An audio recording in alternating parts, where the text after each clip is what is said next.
This morning, an advisory panel at the CDC kicks off a two-day meeting where members are expected to discuss and vote on vaccines currently recommended for all children, including those for measles, mumps, rubella, chickenpox, and hepatitis B. The COVID vaccine also up for discussion. Such a meeting rarely draws attention, but Health Secretary Robert Kennedy recently replaced members of the panel, and many of the new members have questioned vaccine safety or spread misinformation about vaccines. Yesterday, former CDC Director Susan Menares told a Senate committee that Kennedy fired her after less than a month on the job because she refused to pre-approve new vaccine recommendations without evidence. And he said and elaborated on this for some period of time that there is no data and evidence, there is no science, and that I needed to commit to signing off on each and every one of those recommendations.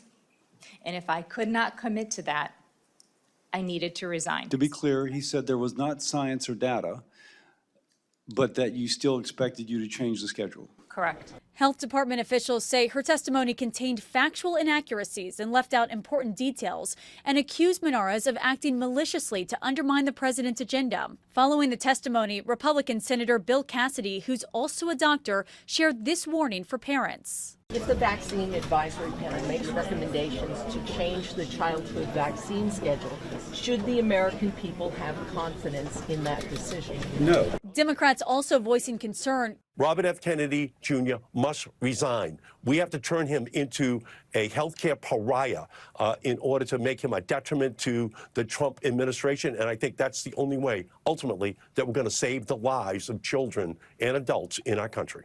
Several major medical groups warn any recommendations shifting vaccine schedules or eligibility could spark more confusion, trigger shortages, and potentially cost lives, pointing to a measles outbreak this year that killed 2 children.